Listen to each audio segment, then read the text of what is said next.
नमस्कार विद्यार्थी मित्रांनो, मागच्या व्हिडिओमध्ये आपण इतिहासाची साधनं यांचा अभ्यास केला। आज आपण इतिहासाचा दुसरा पाठ अभ्यासणार आहोत, तो म्हणजे शिवपूर्वकालीन भारत। बघा विद्यार्थी मित्रांनो, शिवपूर्वकालीन म्हणजे शिवाजी महाराजांच्या काळाच्या आधीचा जो काही काळ होता, या काळामध्ये भारताची स्थिती ही कशी होती त्याचा आज आपण अभ्यास करणार आहोत। शिवपूर्व काळामध्ये भारतामध्ये अनेक प्रकारच्या राजसत्ता ह्या अस्तित्वात होत्या आणि ह्या ज्या काही राजसत्ता होत्या, ह्या राजसत्तांचाच आज आपण ह्या पाठामध्ये अभ्यास करणार आहोत।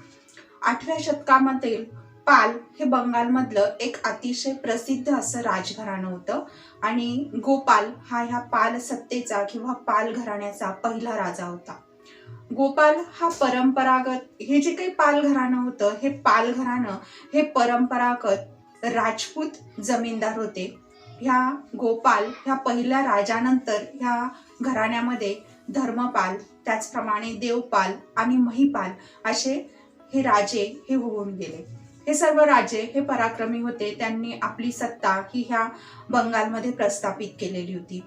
त्यानंतर मध्य भारतामध्ये ह्या पाल सत्तेप्रमाणेच मध्य भारतामध्ये गुर्जर प्रतिहार ही जी काही सत्ता होती, ही सत्ता ही ह्या 8व्या शतकामध्ये अस्तित्वात होती। या गुर्जर प्रतिहार ह्या सत्तेने आंध्र, त्याचप्रमाणे कलिंग, विदर्भ, तसंच पश्चिम काठेवाड, कनौज आणि गुजरात पर्यंत आपली जी काही सत्ता होती, ह्या सत्तेचा विस्तार हा या गुर्जर प्रतिहार ह्या सत्तेने केलेला होता। ह्या गुर्जर प्रतिहार ह्या सत्तेमधील हरिश्चंद्र ह्या राजाने राजस्थानामधल्या जोधपूर या ठिकाणी ह्या गुर्जर साम्राज्याची स्थापना केलेली होती आणि त्यानंतर राजस्थानमध्ये अनेक ठिकाणी, राजस्थान व्यतिरिक्त सुद्धा अनेक ठिकाणी त्यांनी आपली ही जी काही सत्ता होती, ही सत्ता ही गुर्जर प्रतिहारांनी आपली त्या ठिकाणी स्थापन केलेली होती। त्यापैकीच नागभट्ट ह्या राजाने मध्य प्रदेशामधलं अवंती ह्या ठिकाणी प्रतिहार हे जे काही घराणं आहे, ह्या घराण्याची सत्ता स्थापन केली। जसं नागभट्ट त्याचप्रमाणे हरिश्चंद्र हे ह्या राजघराण्यातील पराक्रमी असे राजे होते, त्याचप्रमाणे मिहिरभोज हा देखील हा गुर्जर प्रतिहार ह्या राजवंशामधील एक अतिशय पराक्रमी आणि महान असा राजा होऊन गेला। त्यानंतर उत्तर भारतामध्ये राजपूत घराणं होतं आणि ह्या राजपूत घराण्यांमध्ये गहाडवाल आणि परमार ही घराणी अतिशय महत्वाची अशी घराणी होती। या राजपुतांपैकी राजस्थानमधला चौहान हे जे घराणं होतं, ह्या चौहान घराण्यामधील पृथ्वीराज चौहान हा अतिशय पराक्रमी असा राजा होता। पराक्रमी राजा असूनही तर एक उत्तम असा सेनापती सुद्धा होता आणि म्हणून त्याने तराई ह्या ठिकाणी मोहम्मद घोरी बरोबर जे पहिलं युद्ध केलं, ह्या पहिल्या युद्धामध्ये या पृथ्वीराज चौहान याने या पहिलं युद्ध हे जिंकलं, परंतु दुसरं जे युद्ध झालं, ह्या दुसऱ्या युद्धामध्ये मात्र मोहम्मद घोरी पुढे या पृथ्वीराज चौहान यांना पराभव हा पत्करावा लागला होता। पृथ्वीराज चौहान हे आपल्या पित्याच्या मृत्यूनंतर गादीवर बसले होते। या घोरी बरोबर झालेलं दुसरं जे काही युद्ध होतं, ह्या युद्धामध्ये ह्या पृथ्वीराज चौहान यांना मरण आलं आणि ही जी काही सत्ता होती, ही सत्ता ही देखील भारतामध्ये त्या काळामध्ये अस्तित्वात होती। त्यानंतर ह्या पृथ्वीराज चौहान यांच्या ह्या घराण्यानंतर तामिळनाडूमध्ये चोळ हे जी काही सत्ता होती, ही चोळ घराण्याची सत्ता ही ह्या तामिळनाडूमध्ये प्रस्थापित झालेली होती।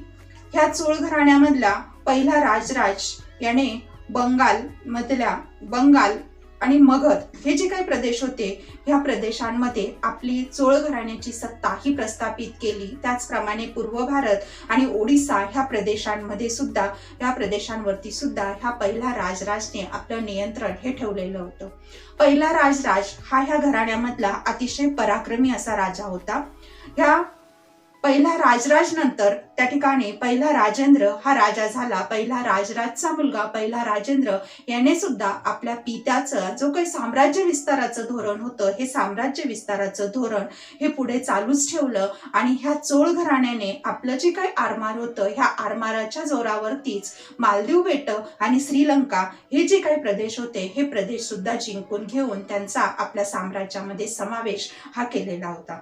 त्यानंतर कर्नाटकामध्ये सुद्धा होयसळ हे घराणं होतं आणि ह्या होयसळ घराण्यामधला विष्णुवर्धन हा जो काही राजा होता, ह्या राजाने हा संपूर्ण कर्नाटक हा जिंकून घेऊन त्या ठिकाणी होयसळांची सत्ता ही प्रस्थापित केलेली होती.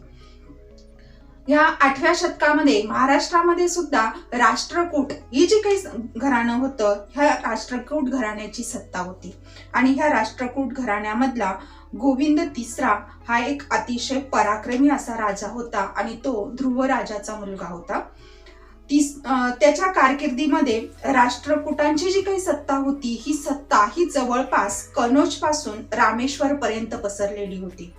त्यानंतर त्या ठिकाणी पुढे कृष्ण तिसरा याने अलाहाबाद पर्यंतचा सुद्धा प्रदेश जिंकून घेतला. अलाहाबादचा प्रदेश हा ह्या राष्ट्रकूट सत्तेमध्ये समाविष्ट केला. असा ह्या तिसरा कृष्ण आणि तिसरा गोविंद ह्यांनी ह्या जे काही राष्ट्रकूट घराणं होतं, ह्या राष्ट्रकूट घराण्यामधल्या ह्या पराक्रमी अशा राजांनी आपला हा साम्राज्य विस्तार हा घडवून आणलेला होता. त्यानंतर शिलाहारांची 3 घराणी ही महाराष्ट्रामध्ये उदयास आलेली होती. त्यातलं पहिलं जे घराणं होतं, हे पहिलं घराणं हे उत्तर कोकणामध्ये होतं. उत्तर कोकणामध्ये ठाणे आणि रायगड हे जे जिल्हे होते, ह्या ठाणे आणि रायगड ह्या जिल्ह्यांवरती या घराण्यांची सत्ता ही त्या ठिकाणी त्यांनी प्रस्थापित केलेली होती. ते ह्या दोनही जिल्ह्यांवरती राज्य करत होते आणि त्यांनी आपली जी काही राजधानी होती, ही रायगडमधील राजापुरी या ठिकाणी आपली राजधानी ही त्यांनी स्थापन केलेली होती. त्यानंतर दुसरं जे काही घराणं होतं, ते दुसरं घराणं म्हणजेच दक्षिण कोकणामध्ये हे दुसरं घराणं होतं आणि ह्या दुसरं जे घराणं होतं, ह्या घराण्याची राजधानी होती बलिपतन ही त्यांची राजधानी होती. तर तिसरं जे घराणं होतं, हे तिसरं घराणं हे कोल्हापूर, त्याचप्रमाणे सातारा, सांगली आणि बेळगाव हे जे काही जिल्हे होते, ह्या जिल्ह्यांमधल्या काही भागांवरती ते राज्य करत होते. त्यांची राजधानी वळीवाड ही त्यांची राजधानी होती. शिवपूर्व काळातील शेवटचं वैभवशाली अशी राजवट होती आणि ती राजवट म्हणजे महाराष्ट्रामधली यादवांचे घराणं. महाराष्ट्रामध्ये यादवांचं जे काही घराणं होतं, ह्या यादव घराण्यामधला पहिला पराक्रमी असा राजा होता, तो म्हणजे दृढप्रहार हा एक पराक्रमी असा राजा होता. आणि 12व्या शतकाच्या शेवटी यादव घराण्यामधला भिल्लम हा जो काही राजा, भिल्लम 5वा हा जो काही राजा होता, हा देखील एक अतिशय पराक्रमी असा राजा होता आणि त्याने आपली जी काही राजधानी होती, ही राजधानी ही औरंगाबाद जवळील देवगिरी या ठिकाणी नेली आणि त्याने प्रबळ अशी आपली जी काही सत्ता होती कलचुरींची, ह्या कलचुरींच्या सत्तेचा पराभव केला आणि कलचुरींच्या सत्तेचा पराभव करून चालुक्यांचं जे काही साम्राज्य होतं, ह्या चालुक्यांच्या साम्राज्याचा बराचसा भाग हा त्यांनी जिंकून घेतला आणि आपल्या राज्याची जी काही दक्षिण सीमा होती, ही दक्षिण सीमा ही जवळपास ह्या 5व्या भिल्लमने कृष्णा नदीच्या पलीकडे पर्यंत नेऊन पोहोचवली होती. अशा ह्या 5व्या भिल्लमने औरंगाबाद जवळ असणारं दौलताबाद म्हणजेच देवगिरी ह्या ठिकाणी त्यांनी आपली राजधानी नेली आणि तिथे त्या ठिकाणी त्यांनी स्वतःचा राज्याभिषेक हा करून घेतला होता.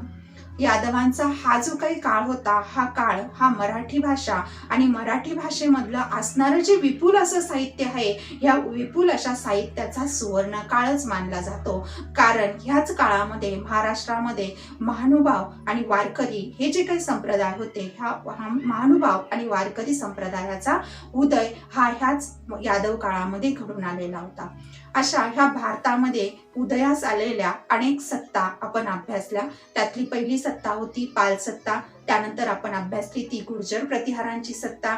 त्याचप्रमाणे घाडवाल आणि परमार घराणं, तसंच चव्हाणांचं घराणं, तामिळनाडूमध्ये असणारी चोळ घराण्याची सत्ता, महाराष्ट्रातील राष्ट्रकूट घराणं, त्याचप्रमाणे शिलाहारांची घराणी आणि शेवटची वैभवशाली अशी राजवट ती म्हणजे यादवांची राजवट. अशा ह्या निरनिराळ्या ज्या सत्ता होत्या, ह्या निरनिराळ्या सत्ता ह्या वेगवेगळ्या भागांमध्ये आपलं राज्य ह्या भारतामध्ये करत होत्या. अशा ह्या संपूर्ण भारतामध्ये विविध प्रकारच्या सत्ता ह्या त्या काळामध्ये अस्तित्वात होत्या. त्यानंतरचा भाग